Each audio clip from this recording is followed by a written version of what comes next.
You're listening to The Potentializer, the show where small apartment investors learn how to grow wealth faster, with less effort, more credibility, and real impact. Hosted by best-selling author and platform builder Lance Edwards, this podcast is your inside track to smarter models, collaborative deals, and overlooked opportunities that create true freedom. Whether you're just getting started or ready to scale with partners, platforms, and purpose, this is your launch pad.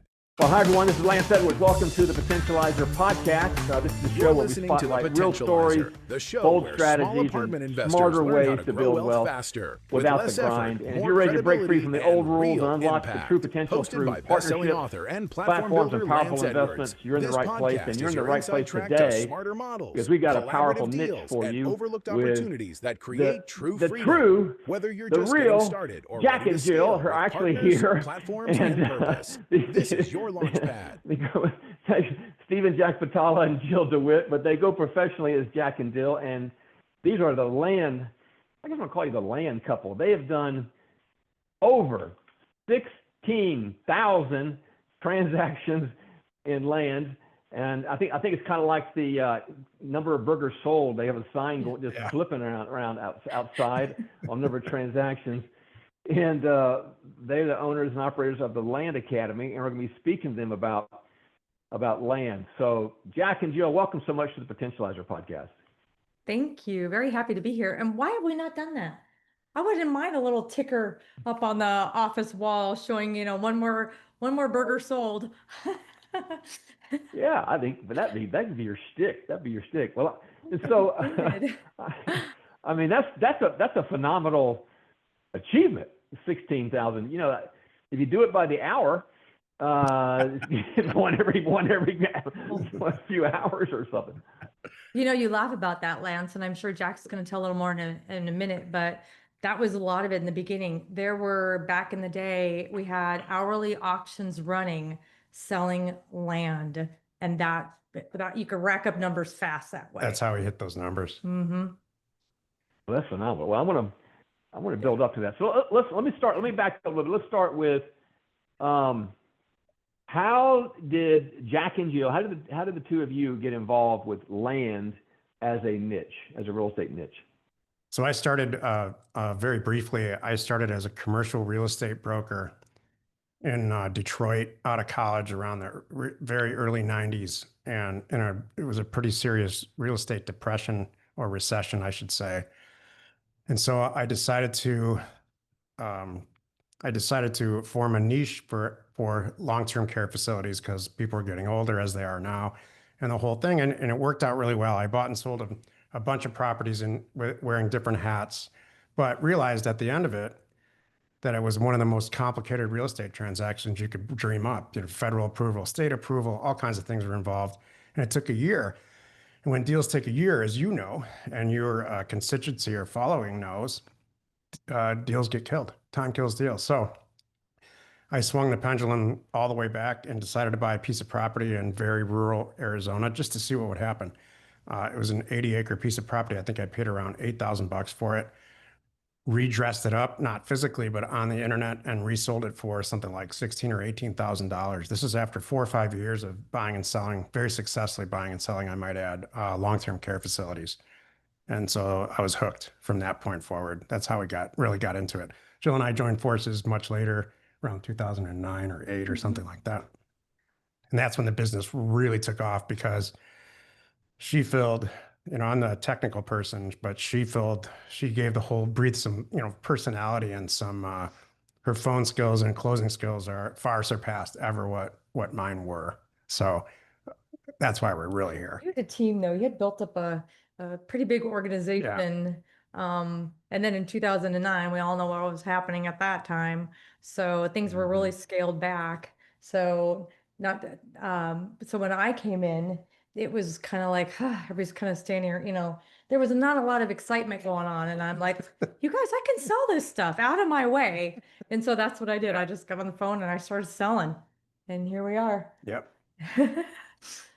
So out of adversity comes your Land Academy empire here. That's what it sounds like.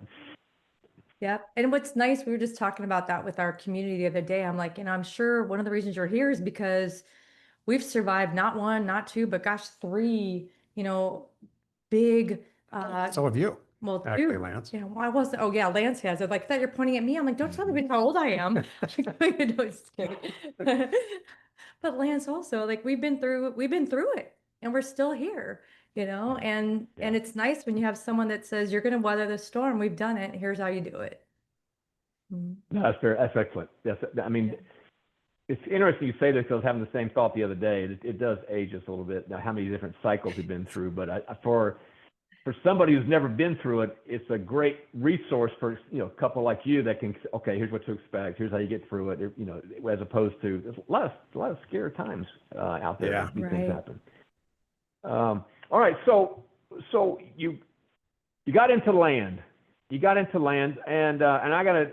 This is why I'm really interested in speaking to both of you today. Is so what makes land investing different from traditional real estate, whether it's single family or multifamily for that matter? What do you consider makes it different or unique? So it's funny you bring that up because my dad was a small apartment investor. My dad owned all throughout my childhood, owned a small accounting practice. So he was constantly had clients that were in trouble, had a small apartment building. He would save them from it and sometimes clean it up, sell it, sometimes rent it out. So I'm pretty familiar with your asset class. And what was the question? Why land? Well, I was going to say, can I give you my answer? Think you can do it from the back of a boat. yeah. From the back of a boat? Okay. Which we do. I want to hear about it. Tell the story. Okay. You're primarily flipping the land, I take it, right? And with what you're doing? Or? It's like the big picture is it's the easiest thing. It's the most simple. It's the most basic. It's so overlooked, and it's a thing that's easy to sell. Like what we do is we do, and this has always been Jack's job, is to make my phone ring, whether it's on the buy side or the sell side. Now it's my team, but what's the secret? Well, he knows how to pick the areas. Well, and he knows what to look for, and it's from part of it, I think, is you, and part of it is now you're a pro. Obviously, you really know how to do these things, and you know how to teach it.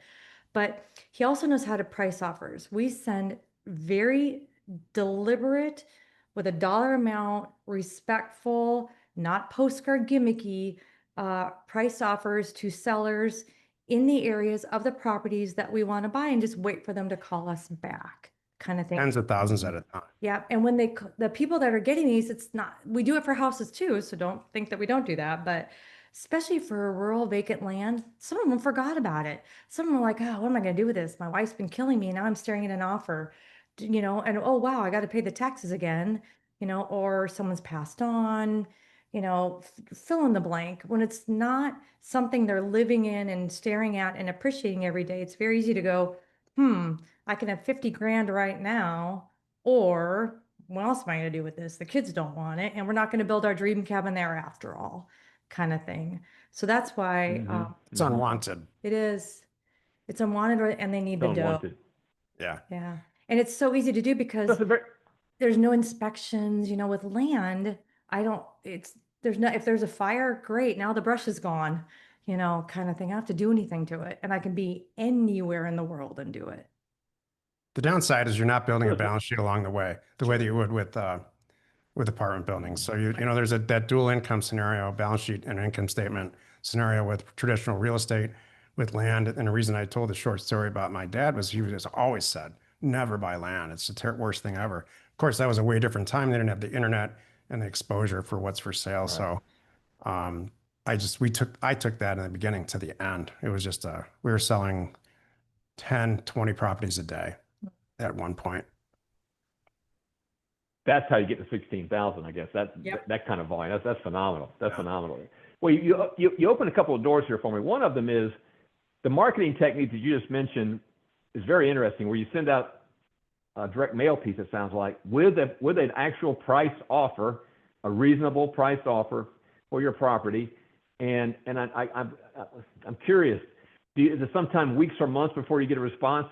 Is it kind of burning in their brain over time, and ultimately something triggers them wanting to do it, or do they call right away? Yeah, I'll dump this land. It takes a couple of weeks for the mailer to hit. In general, we actually we started and now own and manage the commercial printing company that handles all this because we got nobody understood. They just didn't understand in the past how it worked for us. So we'll take we make 100% data-driven decisions. There's no guessing, well, maybe it's going to work here or there. Data and this is my role in all of this, is to analyze markets, see where the land and or the house scenario will work so that once we do send all this mail at the prices that are very specific, if one comes back, she knows. If she's on the phone with the seller saying, yeah, I got your mailer, $22,000. I do want to sell, but $22,000 isn't going to work. She knows without looking up anything that I've already done all that work, and 22,000 is probably a stand-up double for us, or at least a single. And so she'll just work it that way. So we're a pretty good team that way. But I want to drive this point home. None of this is feelings. It's all data driven. That's true. Yeah, it's all data.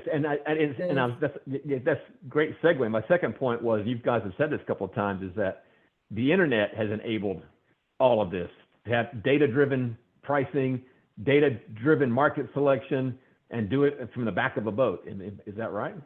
Well, let me go back and say, even 30 years ago, he was still doing it on the back of a boat. It was just a different boat. So it's just gotten easier. Like when he was doing this, it was before Google Earth.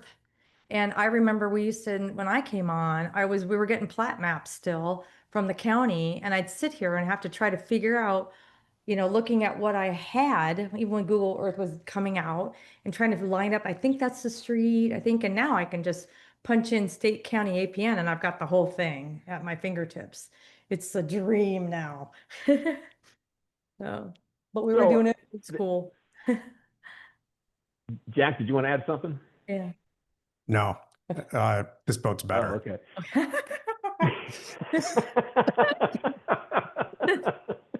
Mo better. All right.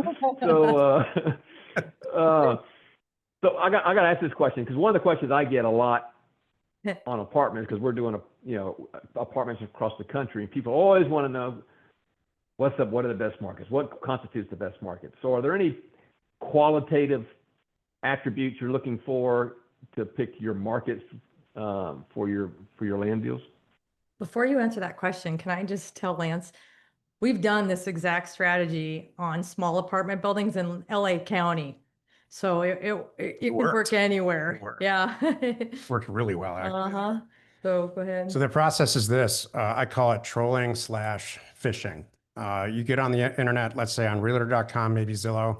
You put in some parameters like 1 to 5 acres, less than $45,000 sale price, or let's say between 20 and 45. I'm just using examples, and a couple other parameters. And then you start trolling around the entire country and seeing what pops up. And so you'll see clusters, depending on what your acquisition criteria is. You'll see clusters of property that fit your profile of what you're trying to purchase. I then translate. This is all automated now in a product that we just created called Deal Complete. It makes it very, very simple. And so when you get to these zip codes, you plow those into what I call our red, yellow, green test. And so to directly answer your question, how that comes out in the red, yellow, green test is that confirms that what I thought when I was trolling can work. And if I actually do send out offers that are priced properly, I should be able to buy them and then resell them pretty quickly because of the statistics that are in the red, yellow, green tests. Days on market, new list to sold, how many properties got listed that month and then sold that month. And you look at those statistics together, there's a bunch of them in the red, green, yellow test. And you look at all those statistics relative to all the adjacent zip codes, and you're going to pick 2 or 3 zip codes that really work well for houses and or land, preferably both, because usually in the markets, they'll both work at the same time. And then you send out 10, 20,000 offers, or however many offers are viable, because you can see all the data on their assessor roll. You can see who owns what. And then we send out the mailer, and then I leave, and Jill's job begins. And then he's back on the boat. Yeah. And then my phone starts ringing. It's interesting. I have a system as well. We have a red light, green light system. Okay. Same thing for evaluating projects like that. Jack, I got to ask, what's your background? Clearly, you're a heavy data-driven, analytical type mind. What is your background? I have an accounting background. I have an accounting background, and I made partner at KPMG, at which time I chose to leave. Thank you very You've much. arrived now. I hit my goal. I'm out of here. Beautiful, beautiful, beautiful. Right? Okay, that's right. There's the data side. Yep. So, is this? I understand this is primarily rural land. Is that a preference that you goes after? It's rural land, and why is that? If that's the case, why is that more attractive? It's any property that we believe, it's not just rural land, it's all pieces of vacant land. It's any property that we believe is priced at about 20% of its actual retail value, which allows us to buy it for about 20% of retail, and it gives us a huge cushion, allows us to sell it between 50 and 75% of retail value, which is what we do. We never go for retail, and that's the key to 16,000 too. Yeah. Yeah, sell a deal, basically. You're buying a super deal and selling a deal. Exactly. It's unwanted. Then you got repeat customers. They love you. They feel great about what they want. Everybody, I just doubled my money. That's been our thing. Double our money and get out fast, and then just keep doing it and doing it and doing it. We have a whole full-time closing staff. Yeah. Go ahead. So what's now if you want to really, I know this question everybody's having right now. What is a typical hold time for you? How long do you hold a property before you acquire it and flip it? 2 weeks to now, I'm gonna say a good average is 2 weeks to 90 days, because we wouldn't be in that market if it wasn't going to move that fast anyway. And a typical, one of my favorite numbers is I'll buy all day long for around $50,000 and sell for 120, 150, something like that, because it's really worth almost 200. Everybody loves those. Yeah. So and if I do 4 of those a month, which is not hard to do. That's a pretty nice, if you can't live off that, we got to talk. Our dollar volume is pretty high now. That's right. And our unit volume, our model has changed, since the 90s. Our unit volume is down pretty low, a lot lower than it used to be, but our dollar amount's pretty much higher. Yeah. Less deals, more money. That's what we tell people a lot in Land Academy. I'm like, now add a 0. And they're like, what? I'm like, add a 0. Trust me, and it gets easier too. We partnership a lot of deals too. Right. That's a big part of our business model. We fund other people's transactions that are within our group, and that's the reason we started Land Academy, so that we could, and it's a two-way street. On larger deals, we bring in people that are in our group. It's a pretty tight-knit group of people, around 400 people. And then we will also, when great deals come in, we had just 2 of them come in today that we're trying to get under contract and all that, where we fund the whole thing and then we split it. So it's a real huge opportunity for people who are breaking into the business. They don't have to have they don't have to have any money for the transaction. We tell them, your only job in life right now is to go find great deals. Yeah. And you know that you sleepy. The money's there. Yeah. And you don't, and the deals are there. Yeah. We don't take out a loan, don't do anything crazy. We'll be the bank, no problem. Because we're not holding them. We're all just cashing out real fast. And that's what usually happens. I'll have people that will come to me and have a couple great deals. And I'm like, all right, let's go get 5 more. And then all of a sudden they're like, I don't need your money anymore, Jill. Thank you very much. I'm like, darn, what just happened? So, yeah. Maybe you ought to have that as a condition of we get the next 5 to fund the first one. Exactly. But you answered my question. So for somebody, who doesn't have the capital yet, basically joining up with you guys, they're the finder, they're the deal finder, and they bring it to you, and you've got a partnership arrangement where you'll fund it, and then it's not like you split it. It's a great way for them to get started, and great way for you guys to get some deal flow. That's super. That's super. Exactly. And we have a lot of people in our group too. That all they do is fund other people's deals. They are usually guys in our age demographic. They're very smart. They have a lot of dough. They know how smart and technical our group is, and they just want to sit back and be the bank. Yep. I'm like, that's okay too. Yeah. Great. That's good. That's good. So when your academy members, are they doing this full-time, part-time? How would you characterize their approach?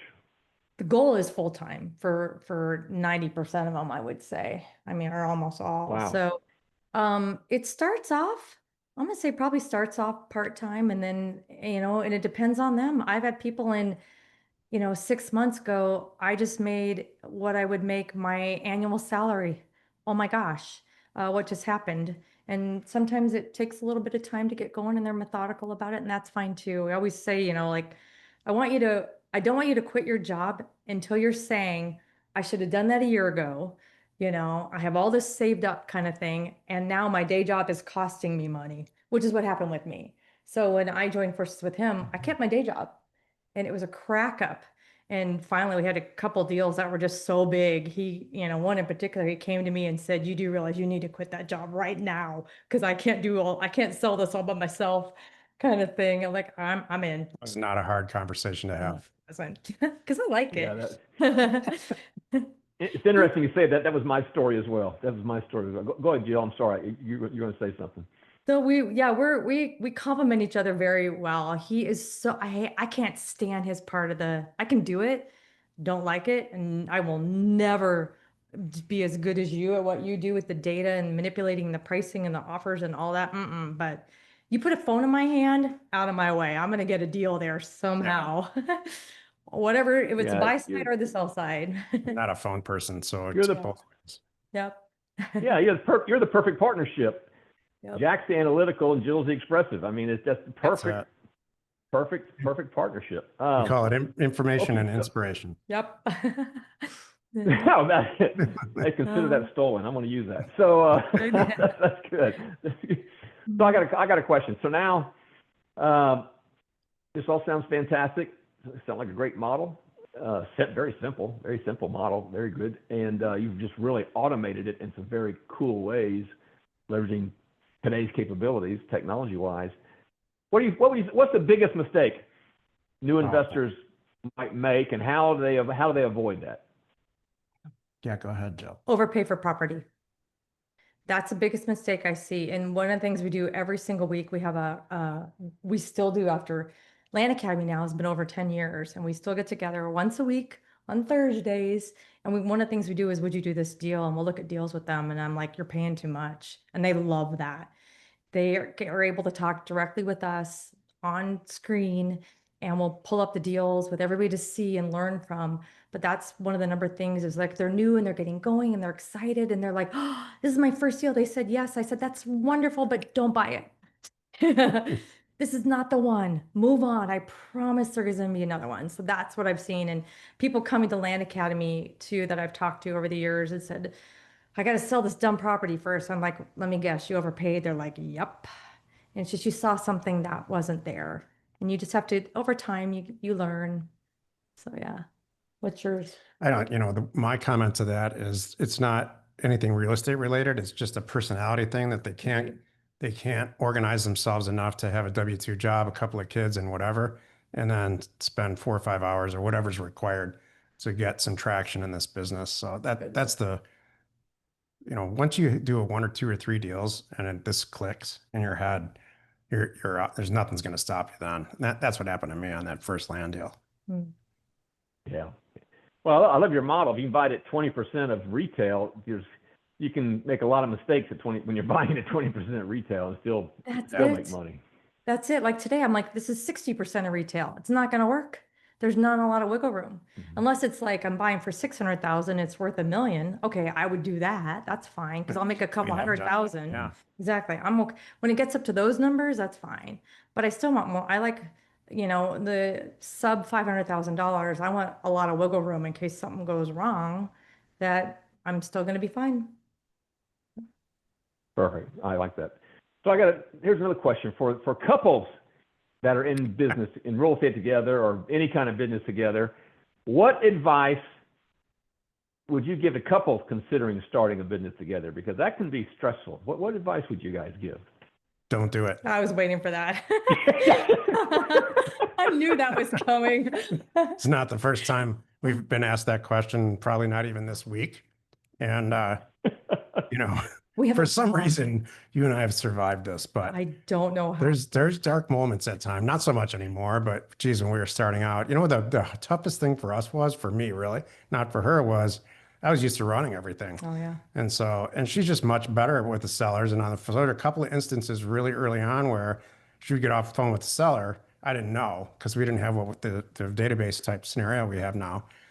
And I would call it and with the same seller and negotiate a different price that was usually higher. And so I will never forget, Lance. This is a true story. Not At a- the time, I not have the- my little office upstairs. He has a little office downstairs. I see in our spreadsheet. I'm like, what did you just do? What? He's like, I called that guy back. I'm like, no, yeah. I had a deal and he totally undid my work. So that A lot of people won't make yeah. it past those types of things, but Yeah. if you have that I'm not going to stop until this works mentality, Yes. which is what we both have. I don't know why. You know what the thing is about Jill and I? This is the truth. We both want to get to some far off place, and it's the same place, but how we go about it is very different. True. And so that has saved us. The fact that we really want to go to that place at some certain amount of time has saved us many times. Everything's fine now, but geez, those first couple of years were really rough. Oh, it's hilarious. And we have a lot of couples. That's the thing too. People come to us, they're like, I want my wife to do this. This is great.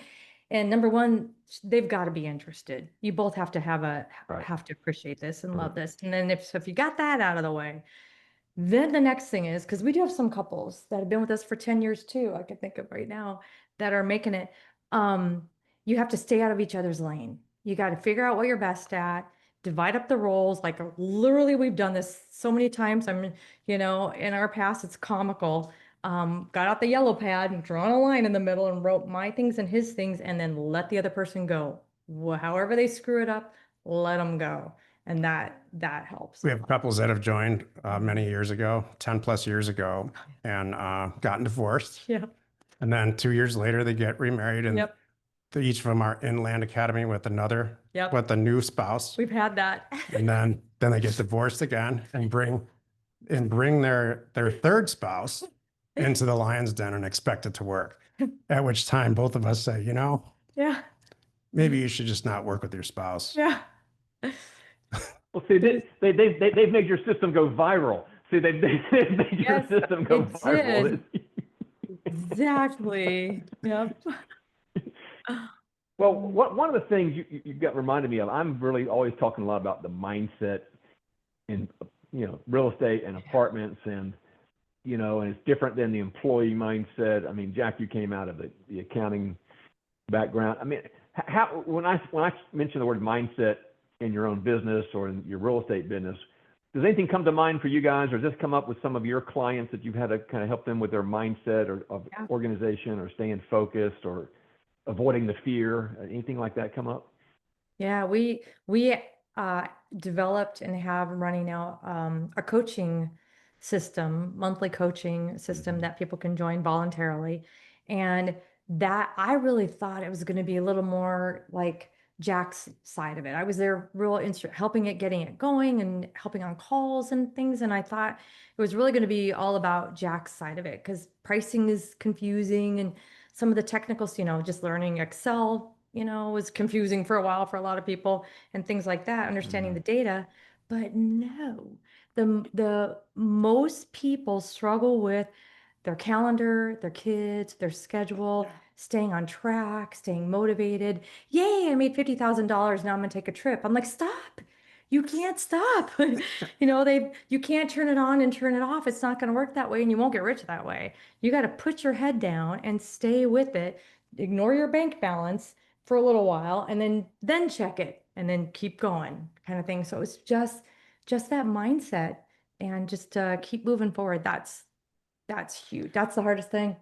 What we learned really early on too is that a lot of this is gender specific. So Jill started a group called Land Academy Ladies, and they meet. I don't know how often you guys meet, but it was really, and still continues to be really successful, because the way women look at risk and deals and motivation and all that, it's totally different, I think. Completely and totally different than the way men do. And I started a group that I haven't launched it yet, called Man Plan. So if you go to manplan.com, I'm still doing the content, and I'm not sure when it's going to get released, but There's just a bigger men, just different. And so that's the ladies part of this thing's worked out really well, really successful. That's one of the nice things about Land Academy is we've grown into not only just our land niche, but we have a couples niche like you picked up on, Lance, that they're drawn to us. And then also ladies. There's not a place for female investors really to go. And I have some amazing doing 7 figures, in year They do 2. deals together. Yeah. They fund each other's deals. And Exactly. I'm like, yay, go Michelle, go. I listen to some of the, I don't sit in on it, but I can hear Jill's voice from my office. Yeah. And the stuff that they talk about, we would never talk about. We would never talk about how I feel about a deal. I don't feel anyway.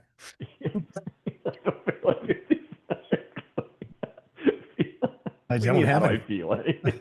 I have like 2 or 3 feelings in my whole entire universe, and I'm either happy or angry or hungry.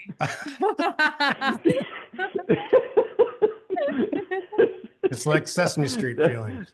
That's it. Yeah. Yeah. So Am I Bert and you're Ernie? I don't know.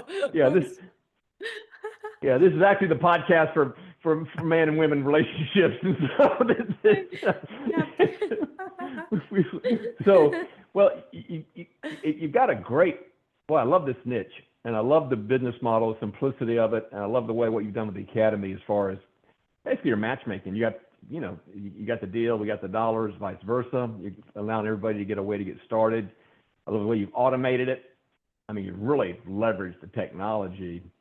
So like you say, you do it from the back of a boat, and I love your marketing approach. Here's an offer, and it's really smart. It's really smart. So how do people how they get connected with you guys? Where would we send them to you? How do they connect with you guys?